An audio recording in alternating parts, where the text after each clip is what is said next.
रेणुका की काली करतूत बेनकाब। सचिन ने किया रेणुका को पुलिस के हवाले। आज हम आपको दिखाने वाले हैं उड़ने की आशा की एक ऐसी घटना जिसने देशमुख परिवार को हिलाकर रख दिया। क्या कभी आपने सुना है कि एक माँ अपने ही परिवार को तोड़ने के लिए ऐसी कोई हद भी पार कर सकती है? अगर नहीं, तो ये कहानी आपके दिल को छू जाएगी।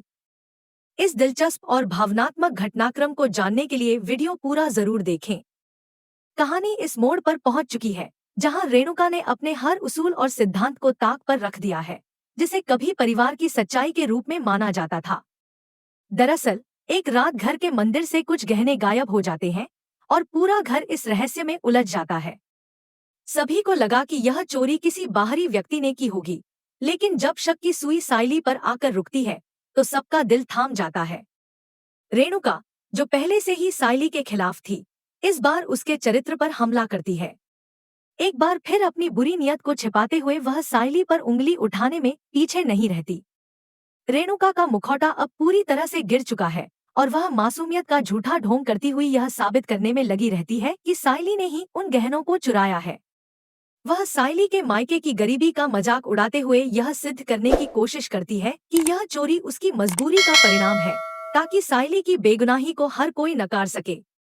साइली, जो इस परिस्थिति में बुरी तरह से घिरी हुई है, अपनी बेगुनाही की कसम खाती है, लेकिन रेणुका के तीखे शब्द उसे अंदर से छील रहे हैं। यह एक ऐसी घड़ी है जब साइली के मन में खुद को बचाने की कोई राह नजर नहीं आती। परेश, जो साइली को अपनी बेटी की तरह मानते थे, उनका दिल भी इस सच्चाई के सामने टूटता हुआ नजर आता है। लेकिन इस पूरे घटनाक्रम में सचिन, जो चुपचाप सब कुछ देख रहे थे, अब एक बेहद अहम फैसले की ओर बढ़ रहे हैं। सचिन ने कभी नहीं सोचा था कि उसका परिवार ऐसी स्थिति में पहुंच जाएगा, लेकिन जब रेणुका ने खुद को इतना नीचे गिराया कि अपने परिवार की लक्ष्मी, साइली, को चोर साबित करने की साजिश रची, तो सचिन का गुस्सा भी फट पड़ा। सचिन ने पहले ही अपने माँ के व्यवहार को समझ लिया था और इस बार वह बिल्कुल भी नहीं झुके। जैसे ही रेणुका साइली का कमरा खंगालने की बात करती है, साइली का आत्मसम्मान पूरी तरह टूट जाता है। वह भारी मन से खुद को तलाशी के लिए तैयार कर लेती है। रेणुका की चालाकी का शिकार बनने के बजाय सचिन के दिमाग में सब कुछ स्पष्ट हो चुका था। उन्होंने रेणुका को एक पुरानी संदूक की ओर इशारा करते देखा था और जब वे वहां पहुंचे तो वहां गहने नहीं मिले। सचिन को अब यह शक था कि रेणुका खुद ही वह गहने छिपाने में शामिल थी। उनकी आंखों में गुस्से की झलक थी और उन्होंने बिना किसी झिझक के वह चाबी छीन ली जो रेणुका ने छिपा रखी थी। जैसे ही सचिन ने रेणुका के कमरे की संदूक खोली, तो सोने के गहनों की चमक ने पूरे कमरे को रोशन कर दिया। अब यह साफ हो चुका था कि रेणुका ने अपनी चाल में साइली को फंसाने की पूरी कोशिश की थी। अब घर में एक और पल था जहां सचिन ने अपनी मां की करतूतों का पर्दाफाश किया। उनके पास वह वीडियो फुटेज भी था जिसमें रात को रेणुका चुपके से साइली के कमरे से निकलते हुए नजर आ रही थी। सचिन की नजर में रेणुका की हर एक चाल बेनकाब हो चुकी थी। वह जान गए थे कि उसकी मां ने न केवल गहने चुराए, बल्कि वह साइली को सच्चाई से बहुत दूर धकेलने की कोशिश कर रही थी। सचिन के सामने अब एक और चुनौती थी, उसे अपने पिता परेश के सामने यह सच्चाई लानी थी। जब वह वीडियो परेश को दिखाते हैं, तो वह बिल्कुल भी चुप नहीं रहते। परेशान और गुस्से में परेश का चेहरा अब एकदम कठोर हो चुका था। वह अपनी पत्नी रेणुका को उसकी सारी करतूतों के लिए सख्त शब्दों में याद दिलाते हैं। वह उसे यह कहते हुए घर से बाहर निकालने का फैसला करते हैं कि अगर कोई इस घर की ईमानदारी से जीने का हकदार है, तो वह वही है जो इस घर को मंदिर समझे, न कि वह जो इस घर की बहू को धोखा दे। लेकिन रेणुका अपने गलत फैसलों को स्वीकार नहीं करना चाहती। वह तेजस का नाम लेकर परेश से मिन्नतें करती है, लेकिन सचिन का दिल अब पूरी तरह साइली के पक्ष में था। वह अपनी मां को एक कड़ा सबक सिखाना चाहते थे, जो कभी नहीं माना था। फिर एक बहुत ही भावनात्मक पल आता है जब परेश रेणुका का सूटकेस बाहर निकालते हैं और उसके कपड़े पैक करने लगते हैं। जब रेणुका के हाथ से सूटकेस गिरता है, तो उसे समझ में आता है कि उसकी सारी उम्मीदें अब खत्म हो चुकी हैं। हालांकि साइली, जो दिल से एक नेक इंसान है, अपनी सास को बाहर जाने से रोकने की कोशिश करती है, लेकिन परेश के फैसले में कोई बदलाव नहीं आता। वह उसे घर से बाहर निकालने के लिए पूरी तरह तैयार हो चुके थे। जब वह रेणुका को दरवाजे तक ले जाते हैं तो पूरी कहानी की स्थिति बदल जाती है। रेणुका अपनी इज्जत को बचाने के लिए एक आखिरी कदम उठाती है और बेहोश होने का नाटक करती है। लेकिन परेश का दिल अब ठंडा हो चुका था। वे उसे फिर भी बाहर धक्का देते हैं और कहते हैं कि अब इस घर में उसका कोई स्थान नहीं है। यह उस पूरी कहानी का सबसे भावुक और दिलचस्प मोड़ था, जब परिवार के साथ सच्चाई और विश्वास की नींव रखने का समय था। रेणुका को इस हार का एहसास हुआ, लेकिन सचिन और परेश ने यह साबित कर दिया कि नफरत, साजिश और धोखेबाजी से कोई भी घर कभी नहीं बच सकता। सड़क के किनारे रेणुका अपने टूटे हुए आत्मसम्मान और गुस्से के साथ बैठी हुई है। उसकी आंखों में वही नफरत और बदला लेने का जज्बा नजर आता है जो उसने अपने घर में पलते हर रिश्ते को तोड़ने के लिए पाल रखा था। अब वह अपनी गलतियों का एहसास तो कर रही है, लेकिन उसके मन में सिर्फ एक सवाल घूम रहा है, यहाँ सबको मेरी गलती क्यों दिखाई दे रही है, मेरी सत्ता क्यों छीन ली गई। लेकिन रेणुका के इस नाटक से सचिन बिल्कुल भी प्रभावित नहीं होते। वह जानता था कि यह सब उसके लिए एक लंबा रास्ता था और अब वह ठान चुका था कि उसकी माँ को सबक सिखाना जरूरी है। सचिन ने कोई एहसास या दया नहीं दिखाई। उसने शांत आवाज में रेणुका के चेहरे पर ठंडे पानी का गिलास फेंक दिया और साफ शब्दों में कहा, अब इस नाटक का कोई मतलब नहीं है। इस घर में अब किसी भी साजिश की जगह नहीं। रेणुका की आंखों में गुस्सा और झुंझलाहट साफ दिखाई देती है। उसे समझ में आ गया था कि अब उसका अपना बेटा ही उसकी सबसे बड़ी दुश्मन बन चुका है। सचिन ने अपनी माँ से सीधे शब्दों में कहा, तुमने सायली को कभी एक बहू नहीं, एक इंसान भी नहीं समझा। जो आज हो रहा है वह तुम्हारे ही कर्मों का नतीजा है। इस तनी हुई तर्कशक्ति से रेणुका का चेहरा और भी बिगड़ गया। सचिन का यह फैसला अब पूरे परिवार के भविष्य को बदलने वाला था। वहीं घर के अंदर परेश का चेहरा बिल्कुल बुझा हुआ था। वह चुपचाप सोफे पर गिरकर बैठ गए, जैसे किसी भारी बोझ के नीचे दब गए हों। सायली दौड़ते हुए उनके पास पहुंचती है, लेकिन परेश के चेहरे पर बहते आंसू सायली के दिल को और भी ज्यादा चुभते हैं। सायली पानी लेकर आती है, लेकिन परेश की आंखों से आंसू रुकने का नाम नहीं लेते। वह कहते हैं, क्या कमी रह गई थी सायली, मैंने इस घर को हर तरीके से संभाला, फिर भी यह क्या हो गया। यह सब कुछ इतना दर्दनाक था कि अब इस परिवार के लिए एक नया मोड़ आ चुका था। घर में एक अजीब सी खामोशी थी, लेकिन यह खामोशी सुकून वाली नहीं थी। यह तो भारीपन और घुटन से भरी हुई खामोशी थी। सायली का दिल यह सोचकर भर आया था कि कहीं उसकी वजह से एक सुहागन घर से बेघर न हो जाए। लेकिन सायली की यह भावना पूरी तरह से गलत थी। वह एक बहुत बड़ी बात नहीं जानती थी और वह सचिन के पास जाकर कहती है, आपको तो खुद पता है कि मैंने कभी यह नहीं चाहा कि घर का कोई बड़ा सदस्य इस तरह अपमानित हो। कम से कम मांझी को तो घर में रहने दिया जाए। पर सचिन का निर्णय इस बार पूरी तरह से अडिग था। वह जानते थे कि अगर इस बार उन्होंने ढील दी तो रेणुका कभी अपनी गलती नहीं सुधारेगी। अब घर के बाहर सर्द रात में रेणुका अपने सारे सामान को लेकर सड़क पर बैठी हुई थी। वह बिखरे बालों और फटी हुई साड़ी में बदहवास नजर आ रही थी। मोहल्ले के लोग खिड़कियों से झांक रहे थे और उनकी बातें रेणुका को और भी शर्मिंदा कर रही थी। यही नहीं, कुछ महिलाएं उस पर ताने भी कस रही थी। लोग उसे अपनी बेइज्जती का सबब बना रहे थे। उसकी आंखों में नफरत की आग और बदला लेने की तमन्ना नजर आ रही थी। रेणुका को यह एहसास होने लगा कि अब वह सिर्फ एक गुनहगार नहीं, बल्कि सास के रूप में दुनिया के सामने बेआबरू हो चुकी थी। वह एक नया मंसूबा बना चुकी थी। अपने पुराने दिनों की तरह वह लोगों को बताना चाहती थी कि उसने कितने बड़े काम किए हैं। लेकिन इस बार वह ऐसा कोई रंग नहीं भर सकती थी। घर के अंदर सायली, जो अपने दिल के एक हिस्से को बेहद भारी महसूस कर रही थी, रसोई में जाती है। वह कुछ काम करने की कोशिश करती है ताकि परेश के लिए चाय बना सके। लेकिन जैसे ही वह रसोई में कदम रखती है, उसे रेणुका की यादें चारों ओर घेर लेती हैं। दीवारों पर चिपकी उन यादों से उसे ऐसा महसूस होता है जैसे वह खुद ही अपने खून में डुबो दी गई हो। उसकी उंगलियां कांप रही थी। उसे लगता है कि उसकी वजह से रेणुका को घर से बाहर जाना पड़ा। तभी सचिन रसोई में दाखिल होते हैं। उनकी आंखों में कोई गुस्सा नहीं था, बस अब वह सायली को एक नए नजरिए से देख रहे थे। वह खामोशी से सायली के पास जाते हैं और चाय के प्याले से चाय का झूला लेते हैं।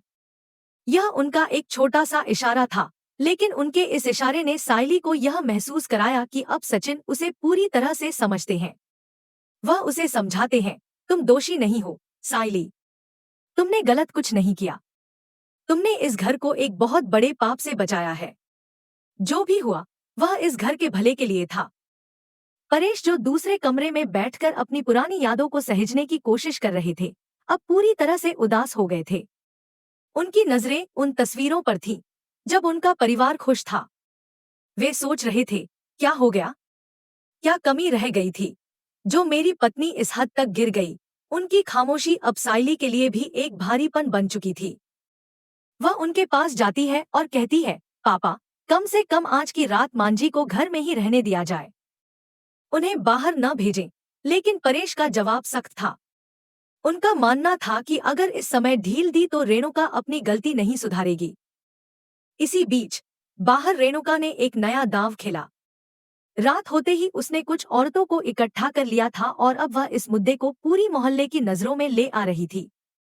वह चिल्लाकर सबको बता रही थी कि उसे साइली ने धक्का देकर बाहर निकाला और उसके गहने छीन लिए।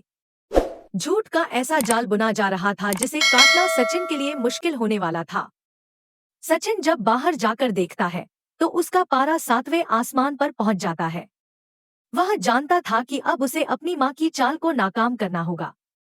साइली खिड़की से सब कुछ देख रही थी और डर रही थी कि अब यह सब कुछ पूरे मोहल्ले में फैलने वाला है। वही गहने, वही किचकिच, सब कुछ एक नई लड़ाई का हिस्सा बन चुका था।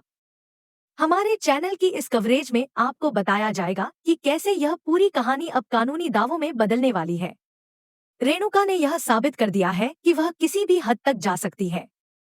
उसकी यह साजिश अब सिर्फ घर के अंदर तक नहीं रही, बल्कि समाज की नजरों में भी फैल चुकी है। साइली ने उसे खाने में जहर देने की कोशिश की थी। यही चीख अब मोहल्ले की हवा में तैर रही थी। रेणुका गला फाड़ फाड़ कर यही कहानी सुना रही थी कि कैसे वह किसी तरह बच गई और फिर आधी रात को उसे धक्के मारकर घर से बाहर निकाल दिया गया। उसके शब्दों में इतना जहर था कि सुनने वाले पल भर के लिए सच्चाई और झूठ के फर्क को भूलने लगे। भीड़ में खुसर-पुसर तेज होती जा रही थी। किसी को साइली पर शक हो रहा था, किसी को पूरे देशमुख परिवार पर। इसी अफरा तफरी के बीच एक और सच्चाई धीरे धीरे सामने आने वाली थी, जिससे सबके होश उड़ने वाले थे। हमारे चैनल के दर्शकों के लिए यह जानना बेहद चौंकाने वाला है कि इस पूरी साजिश की जड़ कहीं और थी। रेणुका अकेली नहीं थी।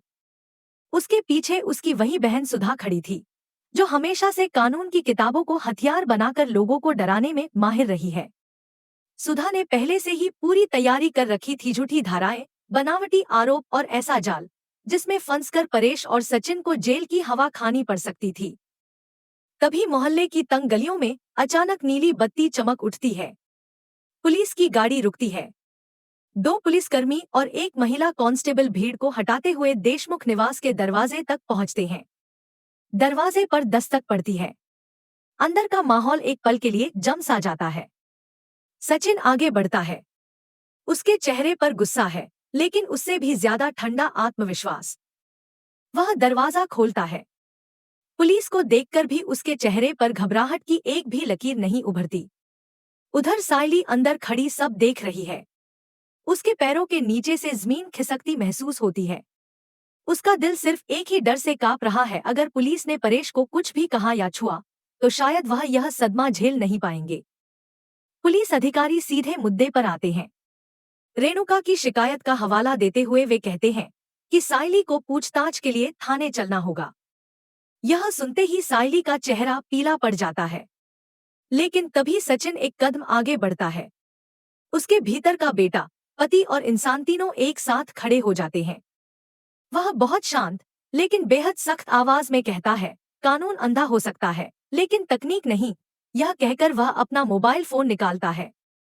उसके हाथ नहीं कांप रहे, उसकी आंखों में अब कोई दुविधा नहीं है। वह वीडियो प्ले करता है और मोबाइल पुलिस अधिकारी के सामने कर देता है। स्क्रीन पर वो सारी सच्चाई चलने लगती है, जिसे रेणुका ने अंधेरे में दफन समझ लिया था। साफ दिखता है कि कैसे उसने खुद गहनों को छिपाया, कैसे आधी रात को साइली के कमरे से निकलकर अपने कमरे में सामान रखती है और कैसे वह साइली को फंसाने की साजिश रच रही थी।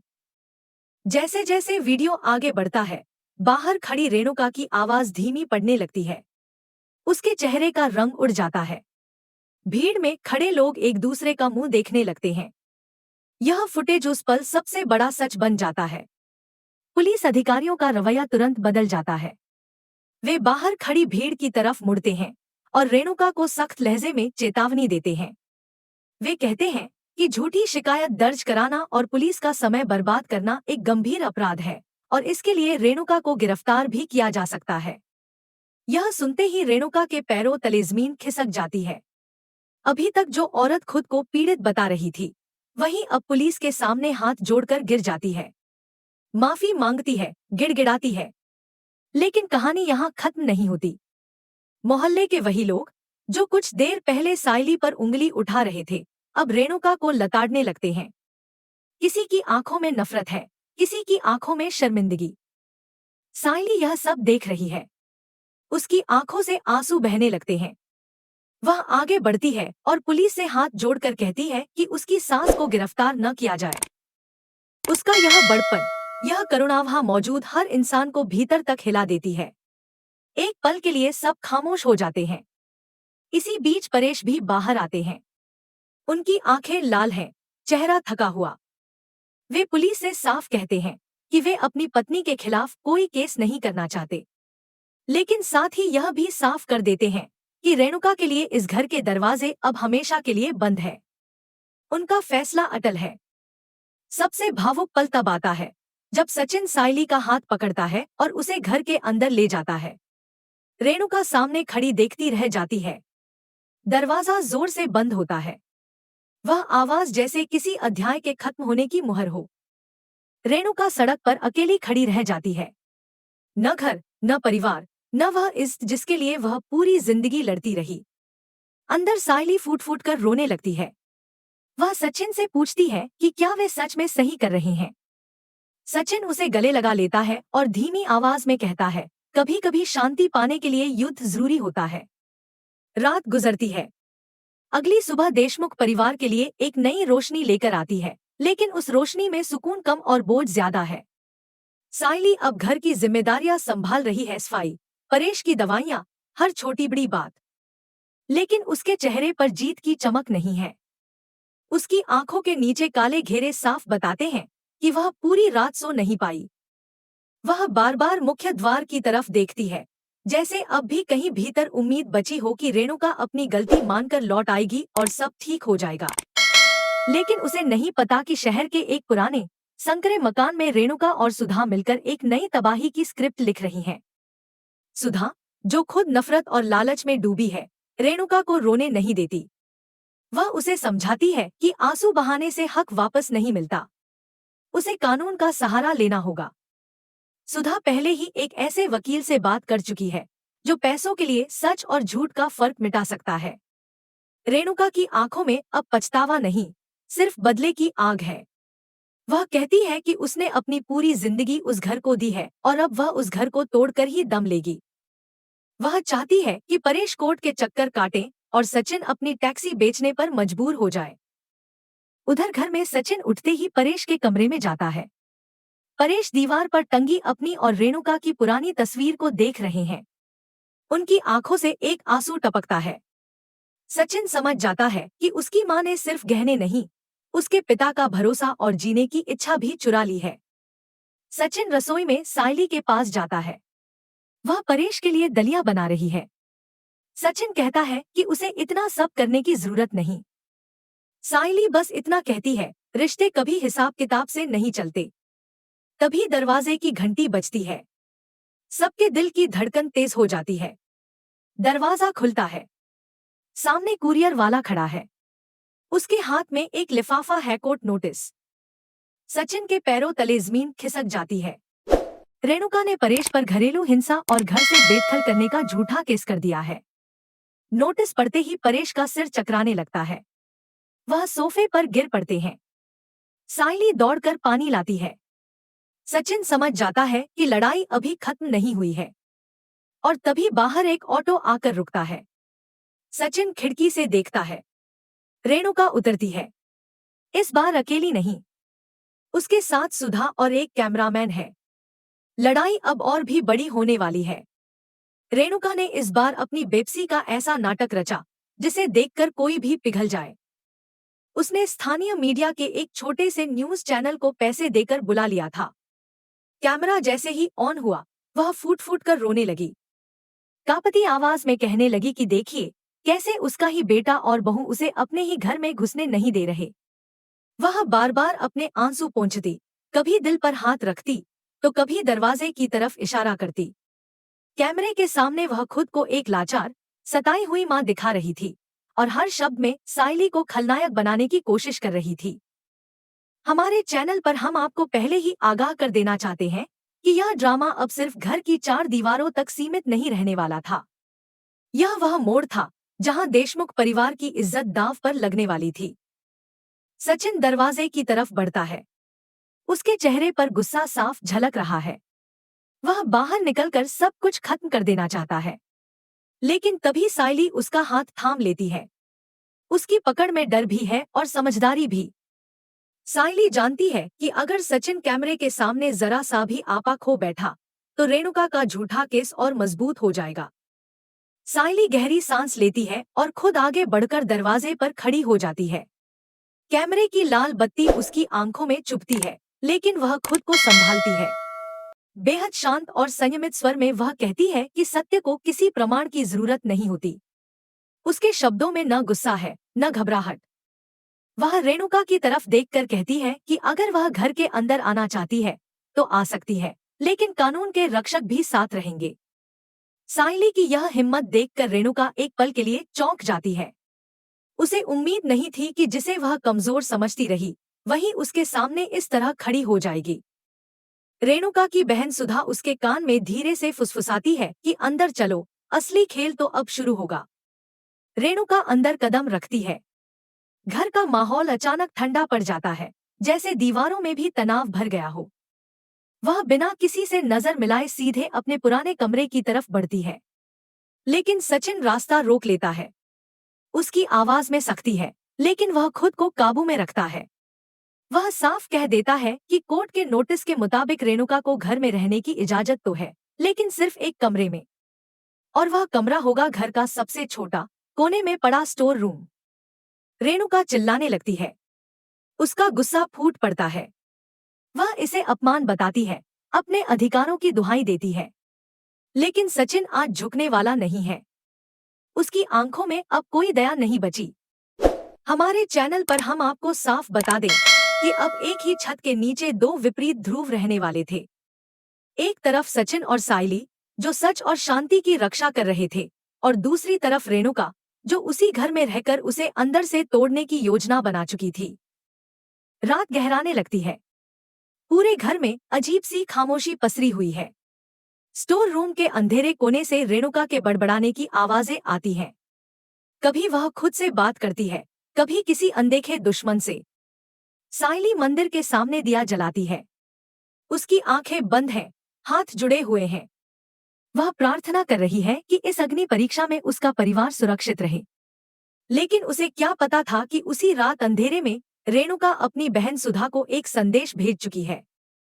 संदेश में सिर्फ नफरत भरी योजना थी, जो पूरे घर को तबाही की ओर ले जा सकती थी। रेणुका अब इस हद तक गिर चुकी थी कि वह किसी बड़े हादसे का रास्ता सोचने लगी थी, ताकि सारा इल्जाम साइली पर डाला जा सके। रात का पिछला पहर था। देशमुख निवास पर ऐसा सन्नाटा छाया था जैसे सब कुछ थम गया हो। लेकिन इसी सन्नाटे के पीछे एक खौफनाक साजिश सांसें ले रही थी। स्टोर रूम के अंधेरे में बैठी रेणुका की आंखों में अब ममता का कोई अंश नहीं बचा था। वहां सिर्फ एक पागलपन था, साइली को खत्म कर देने का। जैसे ही घड़ी की सुइयां 2:30 के करीब पहुंचती हैं, रेणुका दबे पांव बाहर निकलती है। उसकी चाल में अजीब सी बेचैनी है। दिल में नफरत का ज्वार उमड़ रहा है। वह जानती है कि अगर सुबह कुछ अनहोनी हो गई तो सारा दोष साइली पर जाएगा। उसके दिमाग में सिर्फ बदले की आग जल रही थी। वह अपने कदमों की आवाज तक को काबू में रखने की कोशिश करती है। रसोई के पास पहुंचकर वह एक पल रुकती है, जैसे खुद से लड़ रही हो, लेकिन फिर उसका अंधेरा मन जीत जाता है। रसोई में ठंडा फर्श उसके पैरों को सुन्न कर रहा था। वातावरण में एक अजीब सी बेचैनी घुलने लगती है। वह अपने काम को अंजाम देकर वापस लौट आती है। उसके चेहरे पर एक शैतानी संतोष झलकता है। उसे लगता है कि अब सुबह सब खत्म हो जाएगा। लेकिन किस्मत को कुछ और ही मंजूर था। साइली, जो रात भर परेश की तबीयत को लेकर चिंतित थी, अचानक नींद से जाग जाती है। उसे प्यास लगती है। जैसे ही वह कमरे से बाहर आती है, उसे हवा में कुछ अजीब सा महसूस होता है। उसकी सांस रुक सी जाती है। उसे समझ आ जाता है कि यह साधारण बात नहीं है। उसका दिल जोर जोर से धड़कने लगता है। वह रसोई की तरफ बढ़ती है। तभी उसका हाथ अनजाने में लाइट के स्विच की तरफ जाता है, लेकिन उसी पल पीछे से सचिन की आवाज आती है। वह तेज लेकिन संभली हुई आवाज में उसे रोकता है। सचिन ने भी वही गंध महसूस कर ली थी। उसने तुरंत साइली का हाथ पकड़ लिया और उसे चेताया कि लाइट बिल्कुल न जलाए। उसकी समझदारी और सतर्कता उस पल किसी वरदान से कम नहीं थी। सचिन बिना समय गंवाए खिड़कियां खोल देता है, हवा आने देता है और स्थिति को संभालने की कोशिश करता है। घर में अफरा तफरी मच जाती है। परेश और तेजस भी जाग जाते हैं। इसी दौरान सचिन की नजर फर्श पर पड़ी एक चीज पर जाती है। उसका दिल दहल जाता है। वह तुरंत समझ जाता है कि यह कोई हादसा नहीं, बल्कि साजिश है। गुस्से में वह स्टोर रूम का दरवाजा खोल देता है। रेणुका अंदर सोने का नाटक कर रही थी, लेकिन उसकी कांपती पलकों ने उसका झूठ पकड़वा दिया। सचिन उसे झकझोरता है और रसोई तक ले आता है। उसकी आवाज गूंज उठती है। वह पूछता है कि क्या वह अपने ही परिवार की जिंदगी दांव पर लगाना चाहती थी। परेश और तेजस यह सब देखकर सन्न रह जाते हैं। परेश का चेहरा पत्थर सा सख्त हो जाता है। अब तक उनके दिल में कहीं ना कहीं रेणुका के लिए नरमी थी, लेकिन इस पल वह पूरी तरह टूट चुकी थी। बिना कुछ कहे परेश पुलिस को फोन कर देते हैं। इस बार कोई ड्रामा नहीं, कोई मीडिया नहीं, सीधा कानून। रेणुका गिड़गिड़ाने लगती है। वह साइली के पैरों में गिरने की कोशिश करती है, लेकिन साइली पीछे हट जाती है। उसकी आंखों में दर्द है, लेकिन फैसला भी। वह समझ चुकी थी कि जो औरत अपने स्वार्थ में अपनों की जान को खतरे में डाल सकती है, वह माफी की हकदार नहीं। पुलिस आती है और रेणुका को हिरासत में ले जाती है। इस बार सुधा भी नहीं दिखती। वह डर के मारे शहर छोड़ चुकी थी। सुबह होती है। घर में एक अजीब सी शांति है। परेश मंदिर के सामने बैठते हैं और साइली के सिर पर हाथ रखते हैं। भारी आवाज में कहते हैं कि वही इस घर की असली रक्षक है। सचिन और साइली के बीच जो अनकही दूरियां थी, वे इस हादसे की आग में पिघल चुकी हैं। सचिन सबके सामने साइली का हाथ थाम लेता है और उसे भरोसा देता है कि अब कोई उसे नीचा नहीं दिखा पाएगा। देशमुख परिवार रेणुका की छाया से मुक्त तो हो चुका है, लेकिन जख्म गहरे हैं। उन्हें भरने में वक्त लगेगा। हमारे चैनल के माध्यम से हम यही संदेश देना चाहते हैं कि बुराई चाहे कितनी भी ताकतवर क्यों न हो, सच्चाई और धैर्य के सामने उसे हार माननी ही पड़ती है। अब उड़ने की आशा में एक नया अध्याय शुरू होगा, जहां साइली और सचिन मिलकर अपने सपनों की नई नींव रखेंगे। तो दोस्तों, यह था उड़ने की आशा का वह महाट्विस्ट, जिसने देशमुख परिवार की किस्मत को हमेशा के लिए बदल दिया। अब आप बताइए, क्या सचिन का अपनी मां के खिलाफ खड़ा होना सही था? क्या साइली को अब वह सम्मान मिल पाएगा जिसकी वह हकदार है? अपनी राय कमेंट बॉक्स में जरूर लिखें। अगर आपको यह कहानी पसंद आई हो तो वीडियो को लाइक करें, शेयर करें और हमारे चैनल को सब्सक्राइब करना न भूलें।